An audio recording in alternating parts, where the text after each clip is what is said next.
Hello and welcome to the Byzantine Scotist. Today I'm going to be taking a look at Augustine's doctrine of original sin and contrasting it with what Fathers John Romanides and Father John Meyendorff claim that Augustine believed about original sin. I think this is important for ecumenical purposes when we're discussing Orthodox objections to Catholicism, and one of the common ones is original sin. And so I want to respond to those accusations that Augustine departed from the patristic view of original sin, and that this was then followed by the Catholic Church, and that the Orthodox Church has then preserved the true teaching on original sin. So I'm going to be reading today a paper that I wrote, which was my senior thesis for my undergrad in college, where I defended Augustine's view of original sin.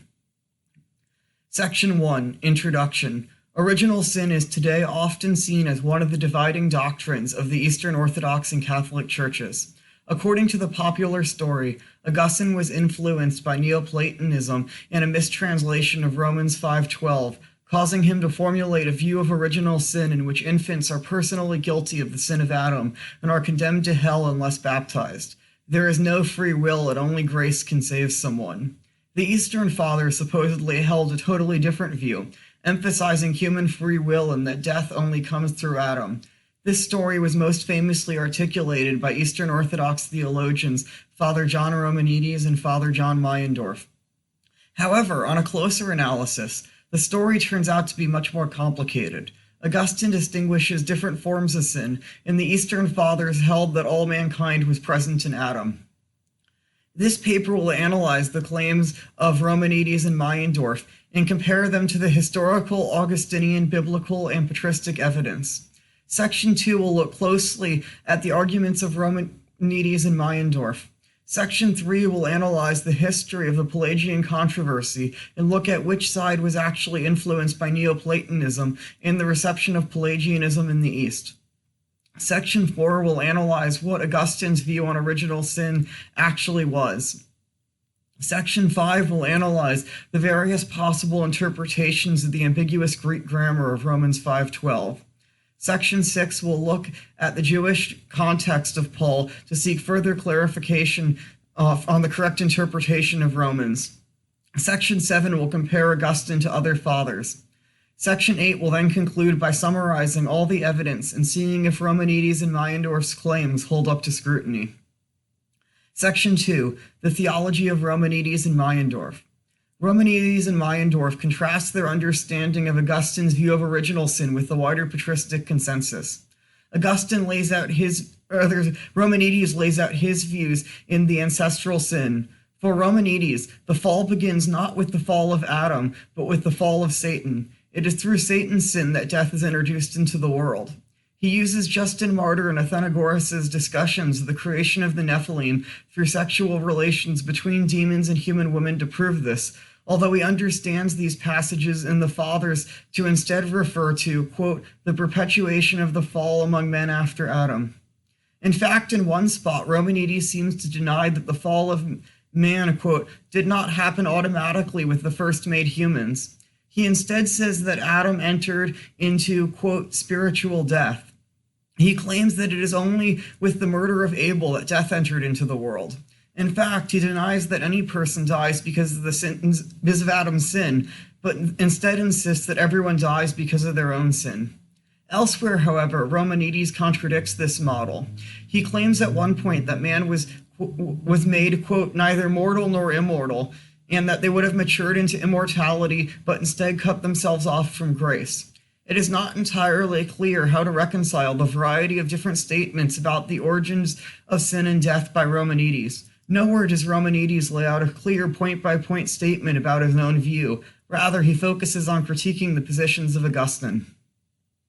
Augustine, Romanides claims, has no understanding of the role that Satan and death have in redemption. Instead, Augustine supposedly thinks that, quote, Satan and death were nothing more than instruments of divine wrath.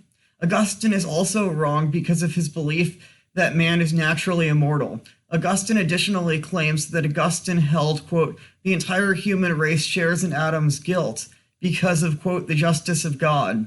He claims that Augustine thought the will The human will of Adam, which was guilty of the sin, was transferred to the later descendants, and this is why they were condemned. Romanides takes Romans 5:12 to be translated as, quote, because of which, that is death, all have sinned. Adam's sin causes the separation of God's grace in death, which causes people to fall into sin, but does not cause others to be guilty of sin. Death causes sin because, according to Irenaeus, it is connected with the corruptibility which causes weakness. Romanides takes both in Adam all have sinned and because all have sinned to both be heretical. He thinks that the meaning is obviously not this, because then the Gnostics would have used it to support the belief in the preexistence of souls. While it is clear how the latter interpretation could be held in a Gnostic sense, it is unclear how the former, which is the one Augustine held, could, since the Gnostics held the pre-existence and fall of all souls, not just that of Adam. Meyendorff lays out a similar, but somewhat different, account in Byzantine theology, historical trends, and doctrinal themes. Meyendorff holds that the Eastern Fathers say that sin can only be incurred as a result of a personal mind. He claims that this is the result of Maximus's theology of the will. The natural will is always good and oriented towards God. It is only the personal will, the gnomic will, which can sin. According to Photius, it would be a heresy to talk of a, quote, sin of nature. Instead, Meyendorff sees only corruptibility and mortality as coming from Adam's sin, not, quote, inherited guilt. This also means that infants are not baptized for the remission of sins, but only to give them, quote, a new immortal life, which their mortal parents are unable to communicate to them. He does not clarify where infants go if they die, though. Meyendorff contrasts this with Augustine, who he claims believed in inherited guilt even for infants. He thinks the key verse which led to Augustine's interpretation is Romans 5:12. Augustine's error supposedly comes from his use of Latin rather than the Greek, which says, in quo omnes peccaverunt, in whom all have sinned. The specific issue Meyendorff notes is the rendering of the Greek epi as in. Meyendorff instead offers two translations. His first is, because all men have sinned. Well, Meyendorff thinks that this interpretation is possible. He takes this as a scholarly consensus. This is the very view which Romanides condemns as Gnostic. Meyendorff does offer a second translation, though, which is, because of death, all men have sinned, the same translation Romanides offers. He has three main arguments for this interpretation. First, if the all is taken as masculine, it can refer back to the immediately preceding substantive, thanatos. Second, it is the interpretation of the Greek Fathers. Third, it makes a connection between Romans 5:12 and 1 Corinthians 15:22, which connects the death in Adam with the rising again in Christ. Section 3, the Pelagian controversy. Before looking at if Romanides or Meyendorff are correct about Augustine, it is important to look at the context in which Augustine developed his teachings on original sin. This is the context of the Pelagian controversy. Pelagius was a British lay theologian from the early 5th century. He spent most of his life in Rome, although fled in 410 to avoid its sack. Pelagius argued for a high degree of free will. The writings of him and his students argued that there is no original sin. He even went so far to argue that everyone has the natural ability to be moral, even apart from God's grace, although God's grace could help someone be virtuous. Salvation ultimately was up to the person themselves, though, not God. Pelagius's views were highly influenced by Neoplatonism. The initial popularity of Pelagianism was in part due to the influence of Origenism, which was itself very Neoplatonic. Plotinus and Porphyry emphasized how one could be divinized through virtuous action. Everyone is a part of the divine intellect, and so they have the power within themselves to return to the divine through virtuous action. Pelagius himself adopts this model, although he Christianizes it by removing a literal notion of humans being part of the divine. After Pelagius and his student, Caelestius, left Rome for North Africa, they came into contact with Augustine. Augustine felt that what he was hearing from Pelagius and Caelestius about grace was heretical. While Pelagius left Africa and moved to Palestine, Caelestius remained and tried to be ordained a priest. However, a deacon objected to his ordination to the bishop and submitted a list of heresies of which Caelestius was guilty. These heresies were essentially a denial of original sin and the belief that one can be virtuous without sin apart from the grace of Christ. Caelestius was called to a council in Carthage in 411, but refused to recant. He moved to Ephesus, where he was ordained. His ideas remained popular in North Africa, however, causing Augustine to write many treatises against this new error he called Pelagianism. Pelagius himself continued to write in the East. He was called to a council in Jerusalem in 415, but was found innocent at it. This has caused many scholars to think that the objection to Pelagianism was specifically Western. There does still seem to have been significant objection to Pelagianism in the East, as Caelestius fled from Ephesus around this time. While the reasons for this are not known for certain, it is likely due to reactions to his Pelagian views. Caelestius ended up moving to Constantinople, but the bishop expelled him from the city for heresy. Another council was called in Carthage in 419. This council would come to be seen as one of the most definitive condemnations of Pelagianism, as it received papal approval. Some of the canons regarding Pelagianism are as follows.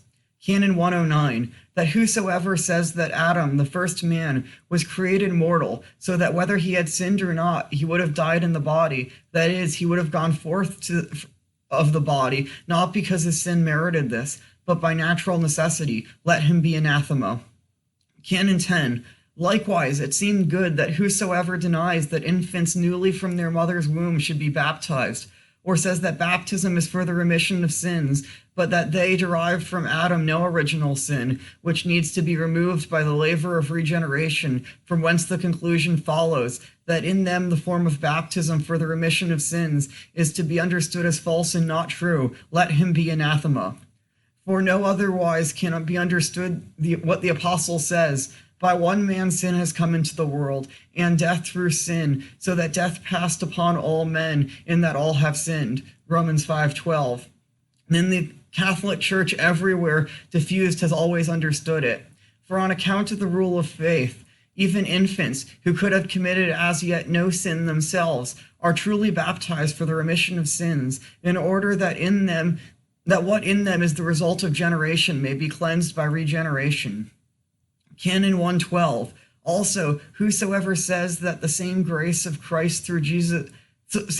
God through Jesus Christ our Lord helps us only in not sinning by revealing to us and opening the understanding of the commandments, so that we may know what to seek, what we ought to avoid, and also what we should love to do, but that through it we are not helped so that we are able to do what we should do, let him be anathema. For when the apostle says, wisdom puffs up, but charity edifies, 1 Corinthians 8, it were truly infamous were we to believe that we have the grace of Christ for which puffs us up, but not have it not for that which edifies, since in each case it is the gift of God, both to know what we ought to do and to love to do it, so that wisdom cannot puff us up while charity is edifying us. For as of God it is written, who teaches man knowledge, Psalm 94:10. So also it is written, love is of God, 1 John 4:7.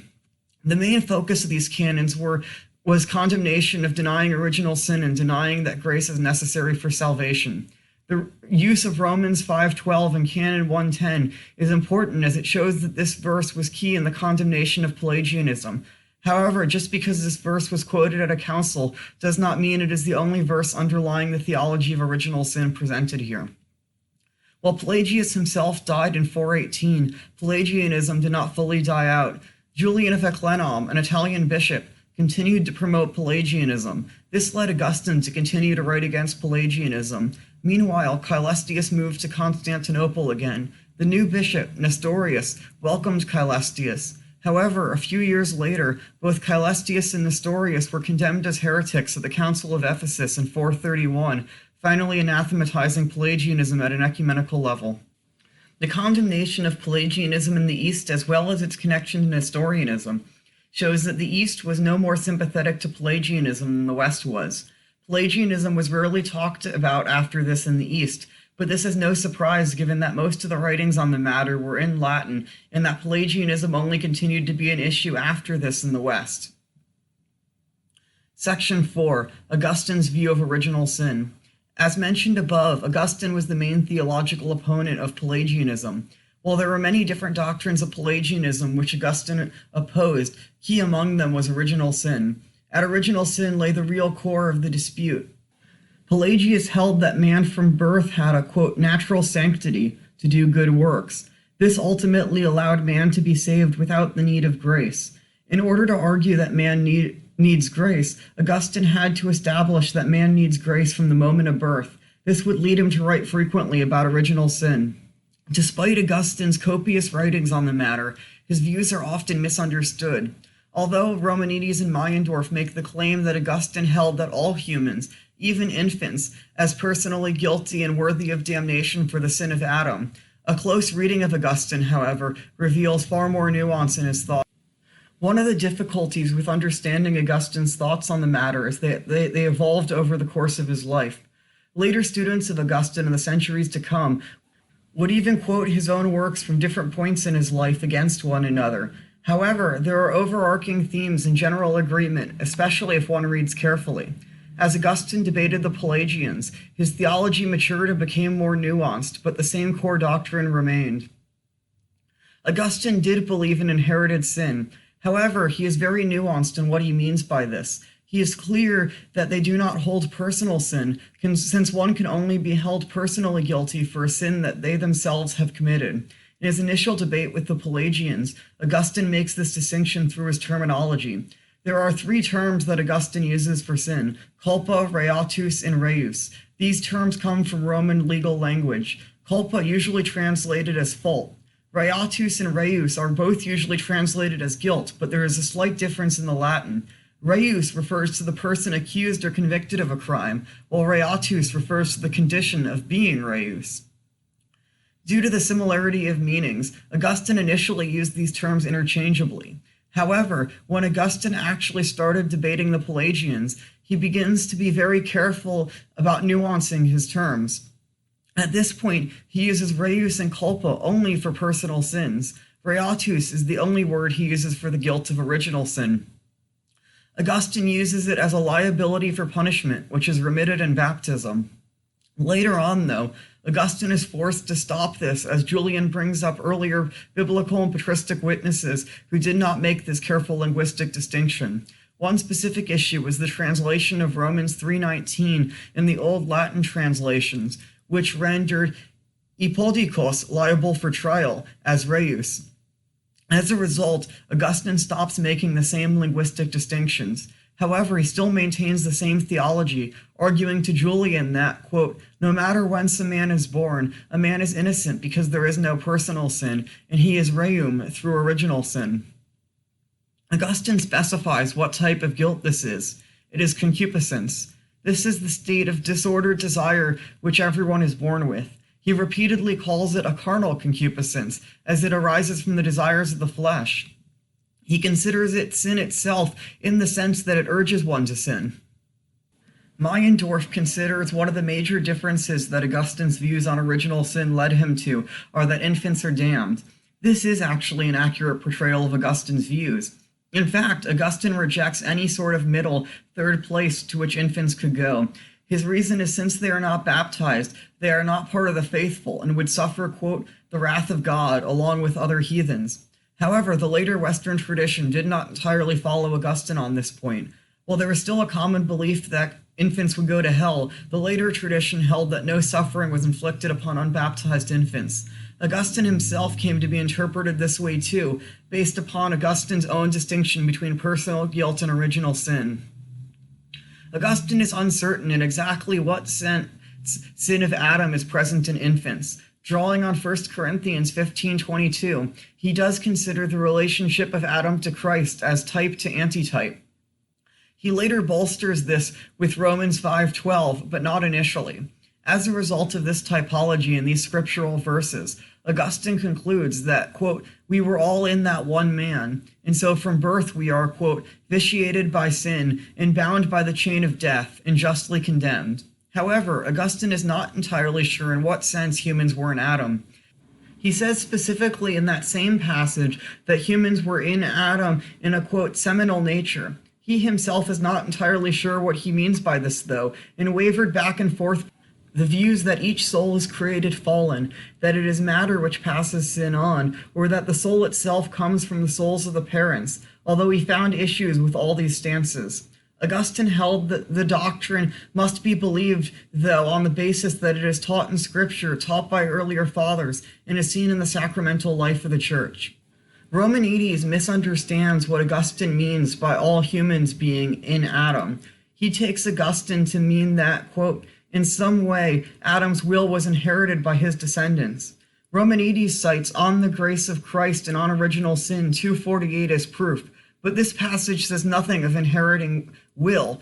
As already pointed out above, Augustine's views are much more nuanced. All humans are present in Christ, and one is only personally held guilty of sins committed by one's own will, but that does not mean that the will itself is inherited, since there is a second form of guilt, original guilt, which is not personal. Romanides here attributed to Augustine what is actually the view of John Calvin. It is Calvin who thinks that the individual sin of Adam who is imputed to the sinner, making him personally guilty. For Augustine, it is an ontological participation in Adam that brings original sin. This is because Adam represents human nature, and so he, quote, made only the nature guilty.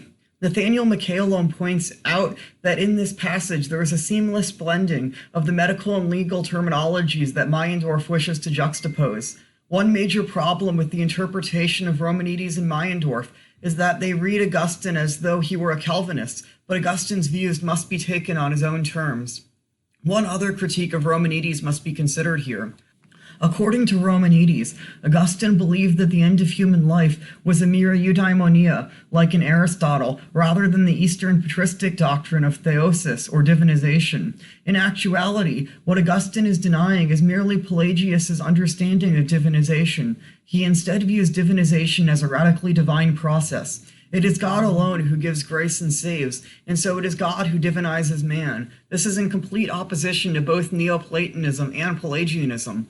Romanides thinks that Augustine misunderstood original sin because he misunderstood its larger context, but that is a misreading of Augustine. Section 5. Possible meanings of Romans 5:12. Since it is now clear what Augustine taught about original sin, it is important to look at if it is novel. Since Romanides and Meyendorff both say that Romans 5:12 was the key verse in this controversy, this is the most important lens through which to view the doctrine. In this verse, Paul says, Diatuto osper dianos anthropou I amartia is ton cosmon is ilthen ke dia tis amartias o thanatos ke utos is pantas anthropus o thanatos ti ilthen epho pantes I martion. Therefore, as through one man sin came into the world, and through sin death, therefore also death spread to all men, in whom all have sinned. As mentioned above, Augustine takes this verse to mean that in the person of Adam all have sinned. This is because of the rendering of epho as in quo in Augustine's Latin copy of Romans. However, according to Romanides and Meyendorff, that is not what St. Paul meant by this phrase. Father Joseph Fitzmyer lists 11 different translations epho that have been suggested. Of these, a few are important to examine. In whom, because of which, death, and with the result that. Romanides and Meyendorff take epho to refer to because of which, that is, because of death. This is certainly grammatically possible because o thanatos is masculine. It is also the most immediately antecedent to the relative. However, it is unclear how death would cause sin, since after one has died, they can no longer sin. Romanides and Meyendorff take death here to be only a tendency towards death, a corruptibility, but Paul nowhere indicates this. In addition, Fitzmyer points out that this interpretation is inconsistent with Paul's other statements on the matter, such as Romans 5:21 and 6:23, where Paul places death as the result of sin. Augustine himself makes this point, saying that, quote, all die in the sin, they do not sin in the death. For when sin precedes, death follows, not when death precedes, sin follows. The sin is the sting of death. Augustine instead suggests that Adam should be understood as what the relative refers to, since it cannot be sin, since, quote, in Greek, from which the epistle is translated, sin is expressed in the feminine gender. He does acknowledge the grammatical possibility of death, since, quote, in the Greek language it is of masculine gender, but rejects it on the hermeneutical grounds explained above. This also shows that Augustine was well aware of the Greek grammatical issues at play here from others, even if his own Greek was not very good. Because of whom is the translation that Meyendorff suggests most scholars follow. He cites Fitzmyer to prove this. However, Meyendorff is actually incorrect about Fitzmyer's own views. Fitzmyer himself translates FO as with the result that. He takes Paul to be, quote, expressing a result, the sequel to Adam's baneful influence on humanity by the ratification of his sins in the sins of all individuals. Unquote. This would certainly place some responsibility for death onto individuals, closer to the views of Romanides and Meyendorff, but it would still not be enough to undermine the theology of Augustine, since it would still put the main responsibility for sin onto Adam. As Fitzmyer points out, quote, the fate of humanity ultimately rests on what its head, Adam, has done to it. Indeed, unquote. He thinks Augustine's theology of original sin is correct, only that this is the wrong verse to appeal to, since, quote, the primary causality for its sinful condition is ascribed to Adam, no matter what meaning is assigned to FO. Unquote. Fitzmyer suggests that verses 15 to 19 are actually a better proof text of original sin, and that the paragraph must be taken as a whole. Fitzmyer's interpretation does pose its own challenges, though. He is forced to add in a twofold causality to death, but Paul nowhere states this. In order to assert this interpretation, further evidence would be needed that Paul held death to have a twofold cause. No matter which of these translations is taken, though, all of them still allow for an Augustinian understanding of original sin. The best defense of because of whom is given by Father Domenico Palmieri. Palmieri argues this on the basis of the usage of FO in 2 Corinthians 5:4 and Philippians 3:12.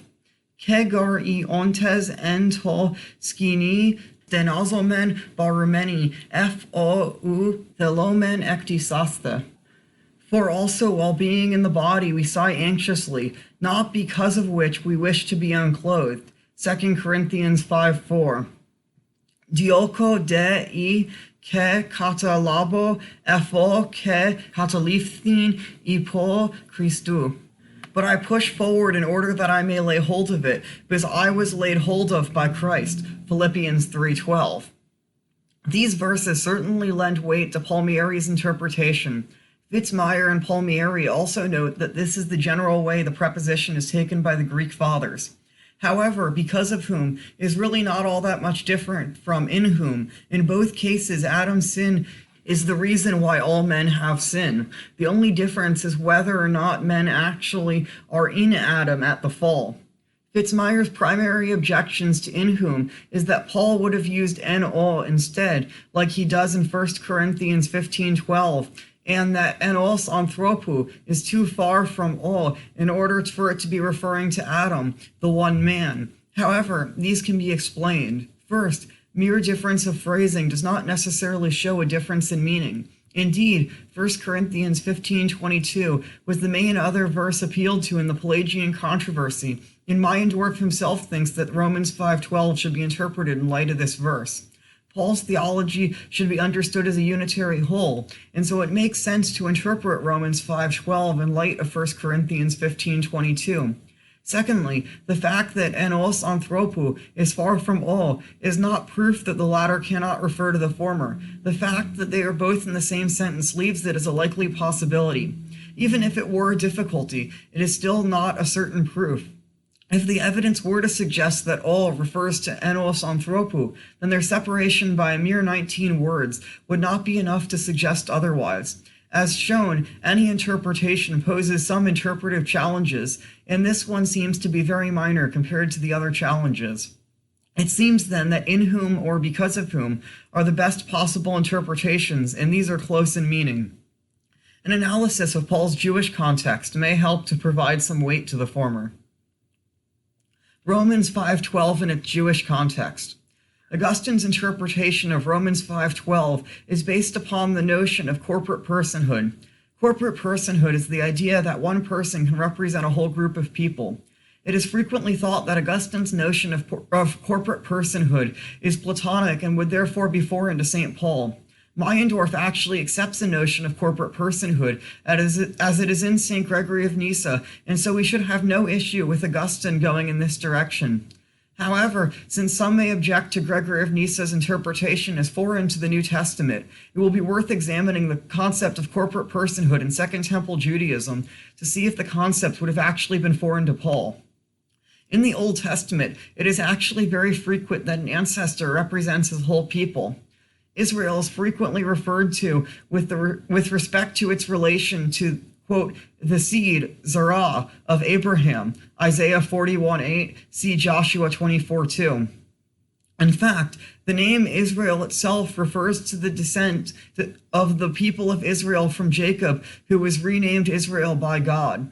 The Israelites are very frequently called the seed of Jacob and the seed of Israel. Psalm 21:24, Isaiah 43:5, 44:3, 45:19-25, 48:19, 54:3, Jeremiah 31:36, 33:26-37, 46:27. Likewise, the various nations are called by the names of the children of Jacob. The priestly line is referred to as, quote, Aaron and his seed, or the, quote, line of Zadok. Exodus 28:43, 21, Leviticus 21:17, 22:3-4, Numbers 17:5, Ezekiel 43:19, 1 Maccabees 7:14. Besides seed, the sons of B'nai are frequently used to show corporate personhood through ancestry. Father Jean Dufresne suggests that Ben is etymologically related to bana, to build. It is frequently used to describe building a house. Sometimes this building is in a metaphorical sense, such as building a metaphorical house, a family. Genesis 16:22, 1 Samuel 2:35, 1 Kings 11:38, Ruth 4:11. Dufresne suggests that the etymological relation is that, quote, each Ben is in an intimate and structural relationship with a father of whom he is a participation of an individual expression, unquote. The concept of corporate personhood through ancestry is therefore firmly rooted in the Hebrew language itself. The corporate personhood through ancestry is applied to Adam as well. In fact, Adam and Ha-Adam, with the article, more frequently mean mankind or anyone than just Adam. Genesis 6:6-7, 8:21, Leviticus 1:2, 5:3-4, Psalm 143:3-4, Ecclesiastes 1:3, 6:12, Job 14:1-10, 28:28, 34:15, Sirach 15:17, Isaiah 6:12, Jeremiah 10:23, Micah 6:8. Son of Adam, Ben Adam, and sons of Adam, B'nai Adam, are also frequently used to refer to a person, group of people, or all of mankind. Numbers 23:19, 1 Kings 8:39, 2 Chronicles 6:30, Psalm 44:2, 57:2, 145:3, Proverbs 8:31, Jeremiah 49:18-33, Ezekiel 2:6-8, 3:25, 4:1, Daniel 6:17. Beyond the merely biblical examples, the concept of humanity as present in Adam at the fall was common in the Second Temple Jewish context that Paul lived in. The clearest example of this is in 4th Esdras. The author of 4th Esdras followed Paul in asserting that death is the result of sin, stating that God, quote, imposed a single precept on him, Adam, but he transgressed it. Immediately God condemned him and his descendants to death. 4th Esdras 3:7. The author of 4th Esdras here denies a mere spiritual death brought about by sin. The first sin causes death, quote, immediately. He clarifies, though, that this is not merely death that was brought in, but a change in the disposition of men, concupiscence, by saying that, quote, because of his evil heart, Adam fell into sin and guilt. The same thing takes place in all those born of him. The law indeed is present in the hearts of the people, but the evil seed is also present. 4th Esdras 3:21. Later, the author of 4th Esdras brings in a closer connection between Adam and all of mankind by stating that, quote, When you, Adam, sinned, your fall affected not only you, but us, your descendants. 4th Esdras 7:118. From these three passages, it is clear that the author of 4th Esdras held that Adam's sin brought in death and concupiscence to all mankind, implanting an evil seed in all people's hearts. Another example of corporate personhood in Second Temple Judaism is the Apocalypse of Baruch. It suggests the possibility of the presence of all men in Adam at the fall, saying that, quote, when Adam sinned and when the sentence of death was pronounced on all those who would descend from him, the number of the born was fixed, as was the place of the sojourn for the living and the dead, 23:4. This suggests the corporate personhood of Adam in two ways. First, when Adam is sentenced, all mankind is sentenced. This implies that they must have been in him in some way. There is also judicial language reflected in Augustine present here. Secondly, the number who would live and where they would go even after death was predestined here at the fall. This is a very Augustinian idea, although Augustine believed that it is in Christ, the second Adam, that men are predestined. Still, the concept of a predestination in Adam suggests a corporate existence in Adam. Some parts of the Apocalypse of Baruch do seem less Augustinian. For example, it says that, quote, Adam was the first sinner and brought premature death upon all. His descendants have brought upon themselves future punishment or glorification. 54:15. Here, the author of the Apocalypse of Baruch explicitly denies that men are guilty of Adam's sin. However, this need not be read as entirely contrary to Augustine. After all, Augustine does not deny that people are punished for their own sins. It does show that while reading Paul as holding a corporate personhood is entirely within the Jewish tradition, there is diversity in Second Temple Judaism as to how this corporate personhood is to be understood.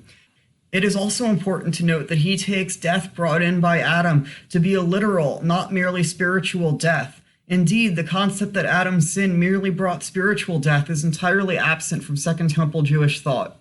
Rabbinic literature also reflects the corporate personhood of Adam. For example, in Midrash Koheleth 43, when God tells Moses that he must die, Moses asks, quote, because of what sin? And God replied to him, because of the sin of the first Adam. 7:13. Men have to die because Adam committed a sin.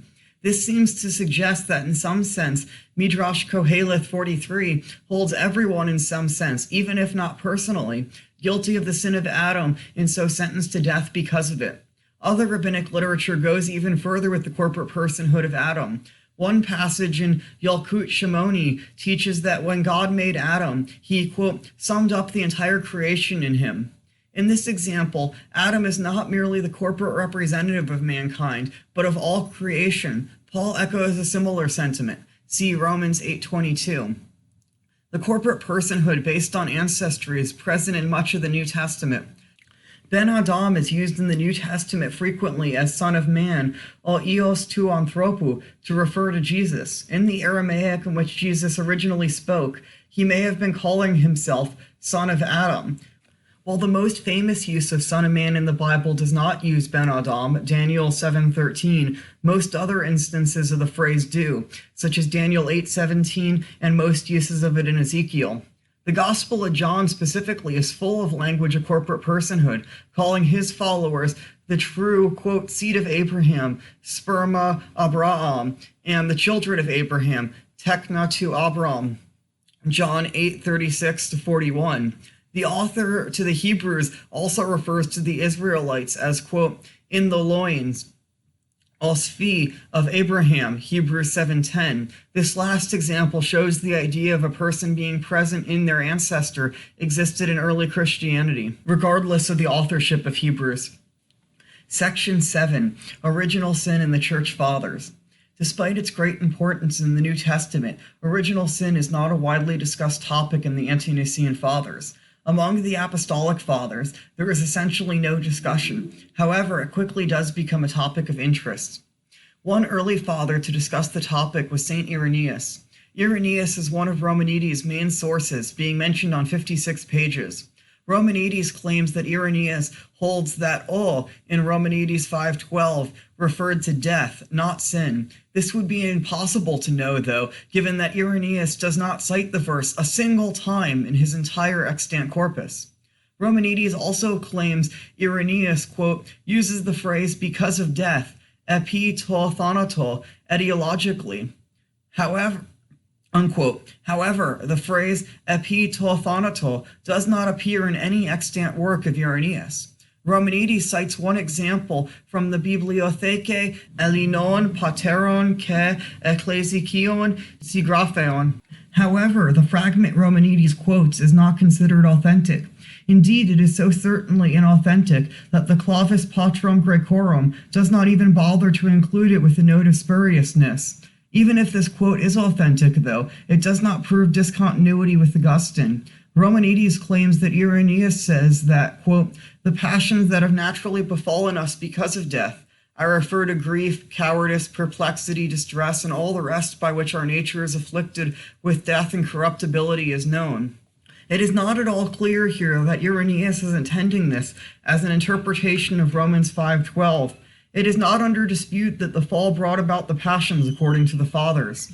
Elsewhere, Irenaeus is very clear about the order. Sin brought about death. He says that Eve, quote, having become disobedient, was made the cause of death, both to herself and to the whole human race, unquote. It is through the first sin that death entered the world then. While here Irenaeus names Eve, he elsewhere names Adam as the cause of death. He only names Eve here because his context is a defense of Mary as the second Eve. Irenaeus, in fact, explicitly teaches the person corporatehood of Adam at the fall. He says that, quote, we had offended God in the first Adam when we did not perform his commandment, unquote. All people offended God in Adam. This is very close to the Augustinian view that all people are guilty in Adam. It is worth noting that this more developed view of original sin was not universally affirmed in the 2nd century. Neither St. Theophilus of Antioch nor Justin Martyr affirm the transmission of sin to infants. However, both do affirm that Adam's sin is the cause of death in the world. Indeed, this is one of the central arguments in Justin's dialogue with Trypho. These fathers, then, can still be said to hold the doctrine, albeit not fully. Their view is certainly not universal, though, as shown by the example of Irenaeus. Justin and Theophilus ought not to be read in isolation, but within the larger context of the consensus patrum. In the next century, original sin can be seen quite clearly in Origen, and reflecting upon numerous scriptural passages, particularly the purification of women after birth, Origen notes that, quote, only sinners rejoice over their birthday, unquote, while the saints, quote, curse that day. This is because, quote, every soul which is born is polluted with the filth of iniquity and sin. As additional evidence, Origen points out that the Church baptizes infants, and, quote, if there were nothing in infants that ought to pertain to forgiveness and indulgence, then the grace of baptism would appear superfluous, unquote. In a homily in this same Levitical purification rite in Luke, Origen develops a distinction between sortes, stain, and peccatum, sin. Unfortunately, this homily only exists in its full version in Latin, and so we've lost the original Greek here. Babies are born with sortes, but not peccatum. This is very similar to Augustine's later distinction between reatus and reus.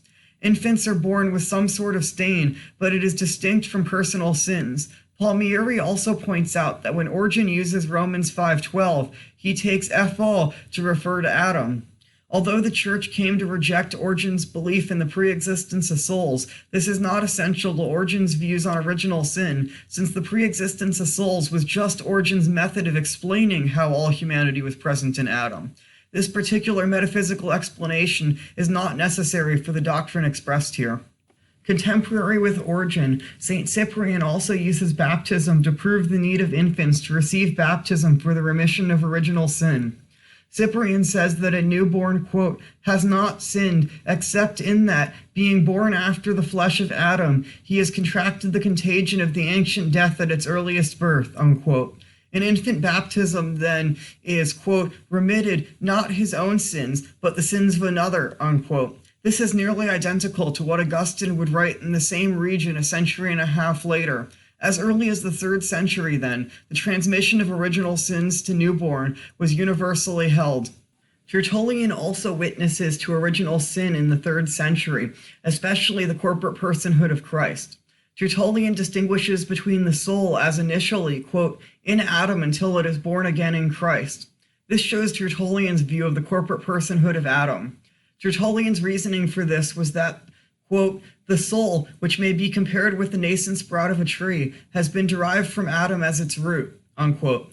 Although the Church came to depart from Tertullian's traditionism, he is an important witness to the corporate personhood of Adam in the early Church.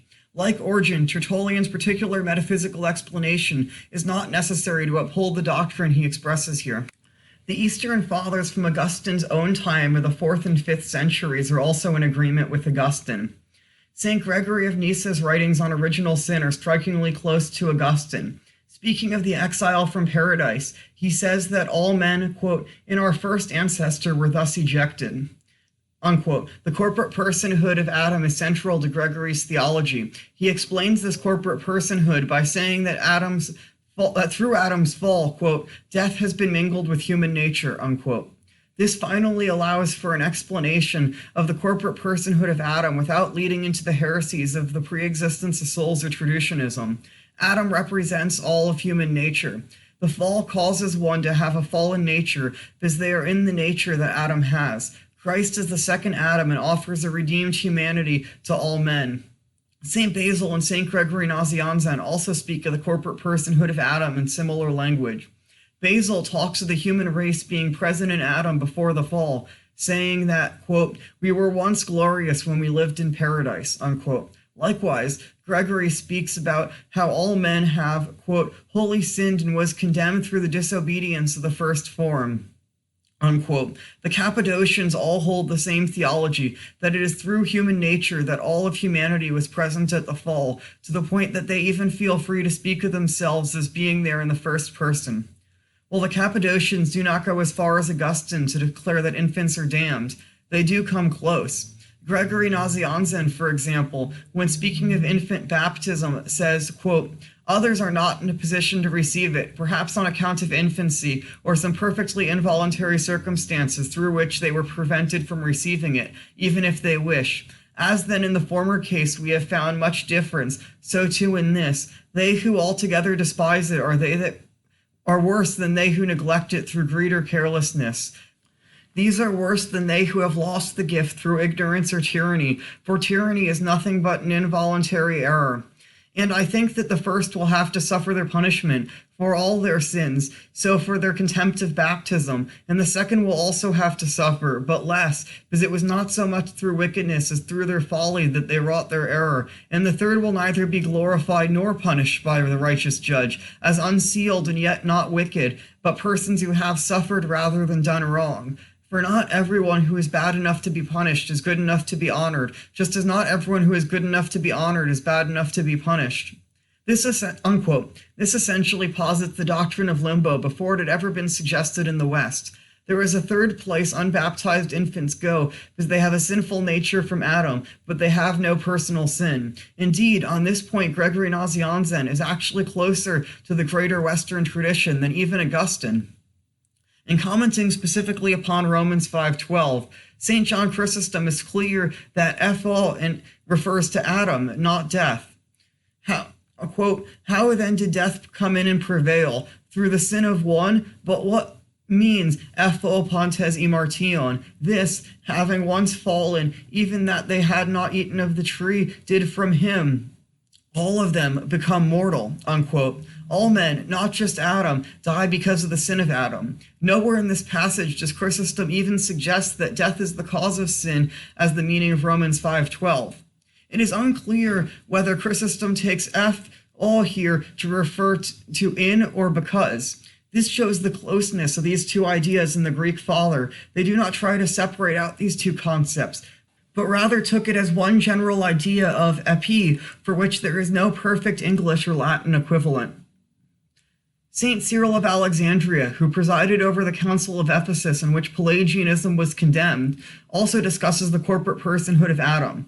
While he does not interpret Romans 5:12 this way, although he does hold that the relative refers to Adam, in many other spots Cyril does speak of mankind as in Adam. At one point, Cyril says that God, quote, struck us because of the transgression of Adam, saying, earth you are, and to earth you will return. All men receive, unquote, all men receive a punishment, being stricken unto death because of Adam. A punishment implies a guilt to merit receiving that punishment. Cyril follows the Cappadocians in the cause of corporate personhood, saying that, quote, human nature was condemned in Adam, unquote. Cyril denies a mere mimicry of Adam, clarifying that one does not die, quote, because they sinned along with Adam, because they then did not exist, but because they are of the same nature of Adam, which fell under the law of sin, unquote. Meyendorff cites Cyril as his primary example against Augustine. However, it is clear that Cyril is actually entirely aligned with Augustine, not Meyendorff, in his account of sin. Meyendorff's other main father that he uses against Augustine is St. Maximus the Confessor.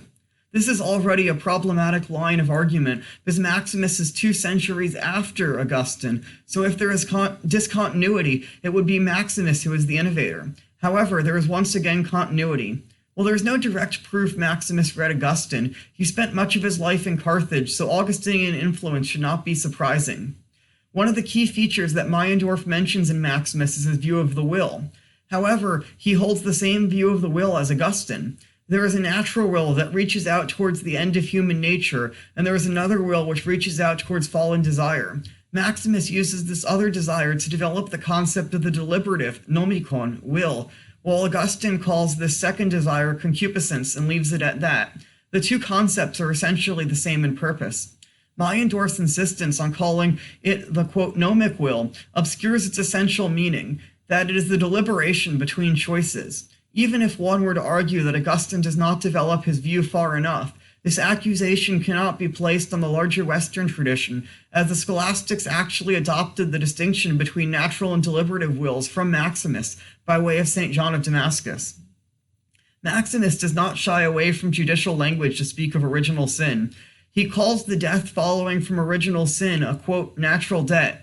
He likewise speaks of the whole of human nature is fallen in Adam, through whose, quote, transgression gave substance to pleasure, and through pleasure affixed itself to the very foundations of our nature, condemning the whole of our nature to death, unquote. He also speaks of this just condemnation as occurring in Adam, which he contrasts with the redemption in Christ. The corporate personhood of Adam through human nature and the judicial language for original sin are both here. In many ways, then, Maximus is actually the synthesis of the Eastern and Western traditions on original sin. Section 8, Conclusion. Taking all this evidence together, there does appear to be a unified theology of original sin in the Bible and the Fathers. All mankind was present in Adam at the fall through human nature. As a result, all infants are born with original guilt, although not personal guilt, which must be remitted by baptism to enter heaven. While it is unclear if F in Romans 5:12 should be taken as in or because, all certainly refers to Adam. Either interpretation of F will lead to the same theology, and it is unclear if in Greek such a distinction actually exists, and this is not just a problem that comes out only in translation. What is important, though, is the causal force of Adam's sin leading to death. Almost none of Romanides and Meyendorff's claims hold up to scrutiny, which is not surprising given that barely any Augustine's actual writings are cited by Romanides or Meyendorff.